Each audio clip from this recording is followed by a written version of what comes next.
ನಮಸ್ಕಾರ. ನೀವು ನೋಡ್ತಾ ಇದ್ದೀರಾ ಸುಮನ್ ಟಿವಿ ಕನ್ನಡ. ನಾನು ಮಹೇಶ್.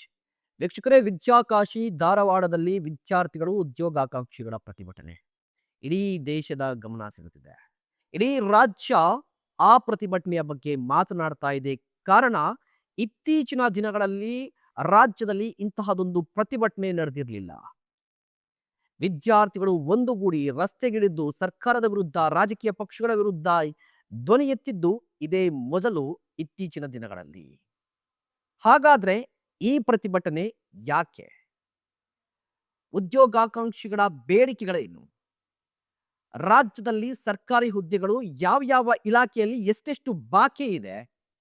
ಸರ್ಕಾರದ ಎಡವಟ್ಟಲ್ಲಿ ಇದರ ಕಂಪ್ಲೀಟ್ ರಿಪೋರ್ಟ್ ಅನ್ನ ಕೊಡ್ತಾ ಹೋಗ್ತೀನಿ. ಅದಕ್ಕೂ ಮುನ್ನ ನೀವಿನ್ನೂ ನಮ್ಮ ಚಾನಲ್ ಅನ್ನ ಸಬ್ಸ್ಕ್ರೈಬ್ ಮಾಡಿಲ್ಲ ಅಂದ್ರೆ ದಯವಿಟ್ಟು ಈ ಕೂಡಲೇ ಸಬ್ಸ್ಕ್ರೈಬ್ ಮಾಡಿ.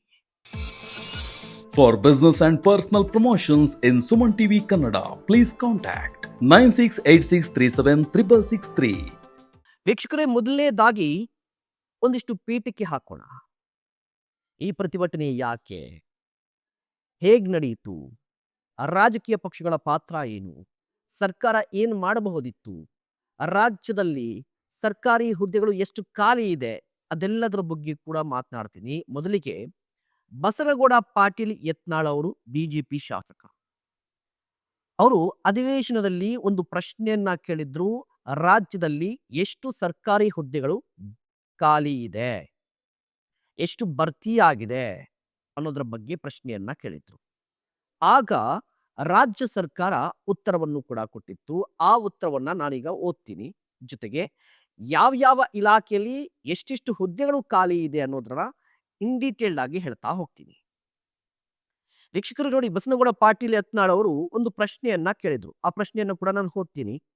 ಏನು ಪ್ರಶ್ನೆ ಅಂತ ಹೇಳಿದ್ರೆ, ರಾಜ್ಯದಲ್ಲಿ ವಿವಿಧ ಸರ್ಕಾರಿ, ಅರೆ ಸರ್ಕಾರಿ ಇಲಾಖೆಗಳಲ್ಲಿ ವಿವಿಧ ಹುದ್ದೆಗಳು ಖಾಲಿ ಇರೋದು ಸರ್ಕಾರದ ಗಮನಕ್ಕೆ ಬಂದಿದ್ಯಾ? ಇಫ್ ಇನ್ ಕೇಸ್ ಏನಾದರೂ ಬಂದಿದ್ದಲ್ಲಿ ಯಾವ ಇಲಾಖೆಗಳಲ್ಲಿ ಯಾವ ಹುದ್ದೆಗಳು ಖಾಲಿ ಇದೆ, ಇಲಾಖಾವಾರು ಸಂಪೂರ್ಣ ಮಾಹಿತಿ ನೀಡಿ ಅಂತ ಹೇಳಿ ಅವರು ಪ್ರಶ್ನೆಯನ್ನ ಕೇಳಿದ್ರು. ಈ ಪ್ರಶ್ನೆಗೆ ಉತ್ತರವೂ ಕೂಡ ಬಂದಿತ್ತು.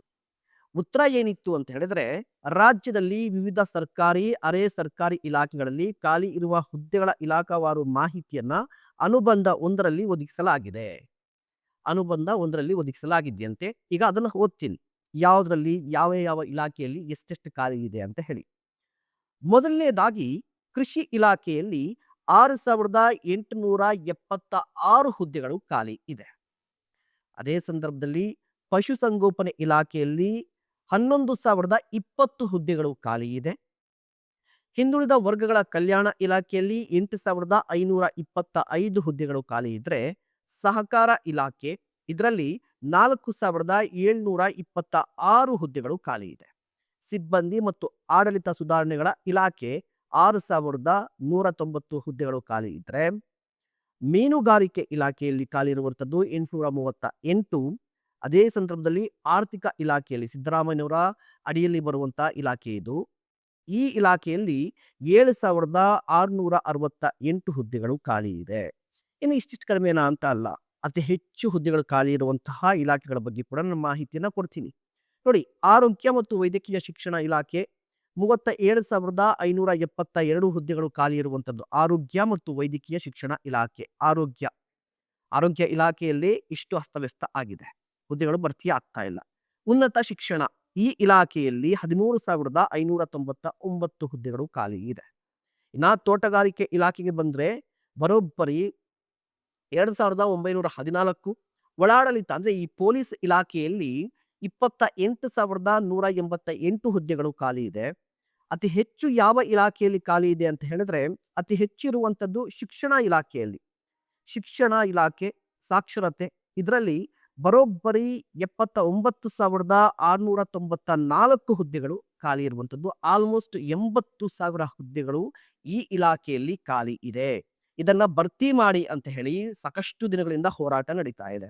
ಇದಲ್ಲದೆ ಕಂದಾಯ ಇಲಾಖೆಯಲ್ಲಿ ಬರೋಬ್ಬರಿ 10,867 ಹುದ್ದೆಗಳು ಖಾಲಿ ಇದ್ರೆ, ಗ್ರಾಮೀಣ ಅಭಿವೃದ್ಧಿ ಮತ್ತು ಪಂಚಾಯತ್ ರಾಜ್ ಅಂದ್ರೆ ಈ ಗ್ರಾಮೀಣ ಅಭಿವೃದ್ಧಿ, ಪಂಚಾಯತ್ ರಾಜ್, ಕಂದಾಯ ಆಗಿರ್ಬೋದು, ಶಿಕ್ಷಣ ಇದೆಲ್ಲವೂ ಕೂಡ ಜನರಿಗೆ ನೇರವಾಗಿ ಸೌಲಭ್ಯವನ್ನ ಸೇವೆಯನ್ನ ಕೊಡಬೇಕಾದಂತಹ ಇಲಾಖೆಗಳು. ಈ ಇಲಾಖೆಯಲ್ಲಿ ಅತಿ ಹೆಚ್ಚು ಹುದ್ದೆಗಳು ಖಾಲಿ ಇರುವಂಥದ್ದು. ಒಟ್ಟಾರೆಯಾಗಿ ರಾಜ್ಯದಲ್ಲಿರುವಂತಹ 43 ಇಲಾಖೆಗಳ ಪೈಕಿ ಒಟ್ಟಾರೆಯಾಗಿ 43 ಇಲಾಖೆಯಲ್ಲಿ 2,84,881 ಹುದ್ದೆಗಳು ಖಾಲಿ ಇದೆ. ನಾನು ರಿಪೀಟ್ ಮಾಡ್ತೀನಿ. 2,84,881 ಹುದ್ದೆಗಳು ಖಾಲಿ ಇದೆ. ಇದು ಸರ್ಕಾರಿ ಹುದ್ದೆಗಳು. ಈ ಹುದ್ದೆಗಳನ್ನ ಭರ್ತಿ ಮಾಡಿ ಅನ್ನೋದು ವಿದ್ಯಾರ್ಥಿಗಳು ಮತ್ತು ಉದ್ಯೋಗಾಕಾಂಕ್ಷಿಗಳ ಬೇಡಿಕೆ ಆಗಿದೆ. ಸರ್ಕಾರ ಕೂಡ ಆನ್ಸರ್ ಮಾಡಿದೆ ಅಲ್ವಾ? ಈಗ ಸರ್ಕಾರ ಕೂಡ ಹೇಳ್ಬೇಕಲ್ಲ ಏನೋ ಒಂದು. ಸರ್ಕಾರ ಆನ್ಸರ್ ಮಾಡಿರೋದು ಏನು ಅಂತ ಹೇಳಿದ್ರೆ, ಸರ್ಕಾರ ಕೇವಲ 24,300 ಹುದ್ದೆಗಳನ್ನ ಭರ್ತಿ ಮಾಡಲು ಮಾತ್ರ ಆರ್ಥಿಕವಾಗಿ ಶಕ್ತವಾಗಿದೆ. ಆರ್ಥಿಕವಾಗಿ ಸರ್ಕಾರ ಈ ಹುದ್ದೆಗಳನ್ನ ಭರ್ತಿ ಮಾಡಬೇಕು ಅಂದ್ರೆ ಆರ್ಥಿಕ ಶಕ್ತಿ ಬೇಕಾಗುತ್ತಲ್ವಾ? ಸರ್ಕಾರದ ಬಳಿ ಇರುವಂತ ತಾಕತ್ತೆಷ್ಟು ಏನಂತ ಹೇಳಿದ್ರೆ 2 ಲಕ್ಷ ಸಮಥಿಂಗ್ ಹುದ್ದೆಗಳು ಖಾಲಿ ಇದ್ರೆ ಸರ್ಕಾರ ಮಾಡಬಹುದು, ಆಗುತ್ತೆ, ನಾನು ನಾಳೆ ಬೆಳಗ್ಗೆನೆ ನಾನು ಕಾಲ್ ಫಾರ್ ಮಾಡಿ ಆ ಎಕ್ಸಾಮ್ಸ್ ಎಲ್ಲ ಮುಗಿಸ್ತೀನಿ ಅಂತ ಹೇಳಿದ್ರೆ ಎಷ್ಟು ಹುದ್ದೆಗಳನ್ನ ಭರ್ತಿ ಮಾಡಬಹುದಂದ್ರೆ 24,300 ಮಾತ್ರ. ಯಾಕೆ ಹಿಂಗಾಯ್ತು? ಯಾಕೆ ಅಂತ ಹೇಳಿದ್ರೆ ರಾಜ್ಯದಲ್ಲಿ ಗ್ಯಾರಂಟಿಗಳ ಸದ್ದಿದೆ. ಅರ್ಥಾತ್ ಸಿದ್ದರಾಮಯ್ಯ ನೇತೃತ್ವದ ಕಾಂಗ್ರೆಸ್ ಸರ್ಕಾರ 5 ಗ್ಯಾರಂಟಿಗಳನ್ನ ಕೊಟ್ಟಿದೆ. ಅನ್ನಭಾಗ್ಯ, ಶಕ್ತಿ ಯೋಜನೆ, ಗೃಹಲಕ್ಷ್ಮಿ, ಗೃಹಜ್ಯೋತಿ, ಯುವನಿಧಿ. ಈ ಯೋಜನೆಗಳಿಗೆ ರಾಜ್ಯ ಸರ್ಕಾರ ಪ್ರತಿ ವರ್ಷ ಖರ್ಚು ಮಾಡ್ತಿರುವಂತಹ ಹಣ 56,000 ಕೋಟಿ ರೂಪಾಯಿ. 56,000 ಕೋಟಿ ರೂಪಾಯಿ ಅಧಿಕೃತವಾಗಿ ಈ ಹಣವನ್ನ ಈ 5 ಗ್ಯಾರಂಟಿಗಳಿಗೆ ಖರ್ಚು ಮಾಡ್ತಾ ಇದೆ. ಬಟ್ ಅನಧಿಕೃತವಾಗಿ ಇರುವಂತಹ ಮಾಹಿತಿ ಏನು, ಒಂದಿಷ್ಟು ಅಧಿಕಾರಿಗಳು ಕೊಟ್ಟಿರುವಂತಹ ಮಾಹಿತಿ ಏನು ಅಂತ ಹೇಳಿದ್ರೆ 65,000 ಕೋಟಿ ಈ ಗ್ಯಾರಂಟಿಗಳಿಗೆ ಆಗ್ತಾ ಇದೆ. ಒಂದು ಬಲ್ಕ್ ಅಮೌಂಟ್ ಈ ಗ್ಯಾರಂಟಿಗಳಿಗೆ ಹೋಗ್ತಾ ಇದೆ. ಇದನ್ನ ಹೊರತುಪಡಿಸಿ ಸರ್ಕಾರವನ್ನ ನಡೆಸಬೇಕಲ್ವಾ? ದೈನಂದಿನ ಖರ್ಚುಗಳಿರುತ್ತಲ್ವ ಸರ್ಕಾರಕ್ಕೆ ಎಲ್ಲಾ ಇಲಾಖೆಯಲ್ಲಿ, ಆ ಇಲಾಖೆ ಕೂಡ ಅಮೌಂಟ್ ಹೋಗ್ಬೇಕಾಗುತ್ತೆ. ಜೊತೆಗೆ ಇಷ್ಟು ವರ್ಷಗಳ ಕಾಲ ನಮ್ಮನ್ನ ಆಳ್ಕೊಂಡ್ ಬಂದಂತಹ ಸರ್ಕಾರಗಳು ಮಾಡಿರುವಂತಹ ಸಾಲ, ಆ ಸಾಲಕ್ಕೆ ಬಡ್ಡಿಯನ್ನ ಕಟ್ತಾ ಇರುವಂತಹ ಸರ್ಕಾರ, ಈ ಎಲ್ಲವನ್ನ ನೋಡಿದಂತಹ ಸಂದರ್ಭದಲ್ಲಿ ರಾಜ್ಯದ ಆರ್ಥಿಕ ಪರಿಸ್ಥಿತಿ ತುಂಬಾ ಕೆಟ್ಟದಾಗಿದೆ. ಇಂತಹ ಸಂದರ್ಭದಲ್ಲಿ ಹೊಸ ನೇಮಕಾತಿ ಎಲ್ಲಿಂದ ಸಾಧ್ಯ ಅನ್ನೋದು ಒಂದಿಷ್ಟು ವಿಶ್ಲೇಷಕರ ಮಾತಾಗಿರುವಂಥದ್ದು. ನೋಡಿ, ಎಷ್ಟು ಹುದ್ದೆಗಳು ಖಾಲಿ ಇದೆ, ಯಾಕೆ ತೊಡಕಾಗ್ತಿದೆ ಅಂತ ಹೇಳಿದ್ವಿ. ಈ ಪ್ರತಿಭಟನೆ ಬಗ್ಗೆ ಒಂಚೂರು ಮಾತಾಡೋಣ. ವಿದ್ಯಾರ್ಥಿಗಳ ಪ್ರತಿಭಟನೆ, ಉದ್ಯೋಗಾಕಾಂಕ್ಷಿಗಳ ಪ್ರತಿಭಟನೆ ಅಂತ. ನಾನು ಆಗ್ಲೇ ಹೇಳ್ತಾ ಇದ್ದೆ, ರಾಜ್ಯದಲ್ಲಿ ಇತ್ತೀಚಿನ ದಿನಗಳಲ್ಲಿ ಇಂತಹ ಪ್ರತಿಭಟನೆ ನಡೆದಿರ್ಲಿಲ್ಲ ಅಂತ ಹೇಳಿ. ಯಾಕೆ ಅಂತ ಹೇಳಿದ್ರೆ ವಿದ್ಯಾರ್ಥಿಗಳ ಪ್ರತಿಭಟನೆ ಆಗಿರ್ಬೋದು, ಯುವಜನರ ಪ್ರತಿಭಟನೆ ತುಂಬಾ ಬಾರಿ ಆಗಿದೆ ರಾಜ್ಯದಲ್ಲಿ. ಬಟ್ ಇತ್ತೀಚಿನ ದಿನಗಳಲ್ಲಿ ಏನಾಗ್ತಿತ್ತಂದ್ರೆ ಯಾವುದಾದರೂ ಒಂದು ಪಕ್ಷದ ಬೆಂಬಲ, ಒಂದು ಪಕ್ಷದ ಪರವಾಗಿ, ಒಂದು ಸಿದ್ಧಾಂತದ ಪರವಾಗಿ, ಒಂದು ಜಾತಿಯ ಪರವಾಗಿ, ಒಂದು ಧರ್ಮದ ಪರವಾಗಿ ವಿದ್ಯಾರ್ಥಿಗಳು ಯುವಜನತೆ ಪ್ರತಿಭಟನೆಯನ್ನು ನಡೆಸ್ತಾ ಇದ್ರು. ಬಟ್ ವಿದ್ಯಾಕಾಶಿ ಧಾರವಾಡದಲ್ಲಿ ನಡೆದಂತಹ ಪ್ರತಿಭಟನೆ ಆ ರೀತಿಯಾಗಿ ಕಾಣಲಿಲ್ಲ. ಯಾಕೆ ಅಂತ ಹೇಳಿದ್ರೆ ಅಲ್ಲಿನ ಹೋರಾಟಗಾರರು, ಪ್ರತಿಭಟನಾಕಾರರು ಸರ್ಕಾರವನ್ನೂ ಟೀಕಿಸಿದ್ರು, ವಿರೋಧ ಪಕ್ಷವನ್ನೂ ಕೂಡ ಟೀಕಿಸಿದ್ರು. ಆರ್ ಅಶೋಕ್ ಆಗಿರ್ಬೋದು, ವಿಜೇಂದ್ರ ಆಗಿರ್ಬೋದು, ಈ ಎಲ್ಲರೂ ಕೂಡ ಆ ಪ್ರತಿಭಟನಾ ಸ್ಥಳಕ್ಕೆ ಹೋಗಿದ್ರು. ಅವ್ರಿಗೂ ಕೂಡ ಗೆರಾವ್ ಹಾಕಿದ್ರು. ಕಾರಣ ಏನು ಅಂತ ಹೇಳಿದ್ರೆ ಈ ಹಿಂದೆ ಅವರೇ ಅಧಿಕಾರದಲ್ಲಿ ಇದ್ದದ್ದು, ಅವರಿದ್ದಾಗ ಏನು ಮಾಡಿದ್ರಿ ಅಂತ ಪ್ರಶ್ನೆಯನ್ನ ಕೇಳಿದ್ರು. ಇದಲ್ಲದೆ ಈ ವಿದ್ಯಾರ್ಥಿಗಳು, ಯುವಜನತೆ ದೇಶದ ಬಗ್ಗೆ ಯೋಚನೆ ಮಾಡೋದು ಮತ್ತೆ ಭವಿಷ್ಯದ ಬಗ್ಗೆ ಯೋಚನೆ ಮಾಡೋದು ಕಣ್ಮುಂದೆ ಎದ್ದು ಕಾಣಿಸ್ತಾ ಇತ್ತು. ಭವಿಷ್ಯದ ಬಗ್ಗೆ ಪ್ರಶ್ನೆ ಕೇಳ್ತಾ ಇದ್ರು. ಯಾಕೆ ಭವಿಷ್ಯ ಅಂತ ಹೇಳಿದ್ರೆ ವಿದ್ಯಾರ್ಥಿಗಳ ಪ್ರತಿಭಟನೆ ಯಾವುದಾದ್ರೂ ಒಂದು ಸಿದ್ಧಾಂತಕ್ಕೆ ಸೀಮಿತವಾಗಬಾರ್ದು, ಒಂದು ಧರ್ಮಕ್ಕೆ ಸೀಮಿತವಾಗಬಾರ್ದು, ಒಂದು ಜಾತಿಗೆ ಸೀಮಿತವಾಗಬಾರ್ದು. ವಿದ್ಯಾರ್ಥಿಗಳ ಪ್ರತಿಭಟನೆ, ವಿದ್ಯಾರ್ಥಿಗಳ ಸಿದ್ಧಾಂತ ಯಾವತ್ತೂ ಕೂಡ ಭಾರತ ಆಗಿರಬೇಕು.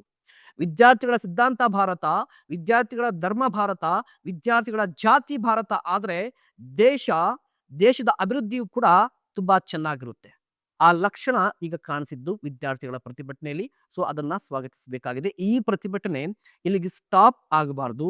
ಇದು ಎಲ್ಲಾ ಕಡೆ ಕೂಡ ಹರಡ್ಕೋಬೇಕಾಗುತ್ತೆ. ಎಲ್ಲರಲ್ಲೂ ಕೂಡ ಹೊಸ ಚೈತನ್ಯ ಬರಬೇಕು. ಎಲ್ಲರಲ್ಲೂ ಕೂಡ ಪ್ರತಿಭಟಿಸುವಂತಹ ಮನೋಭಾವ ಬರಬೇಕು.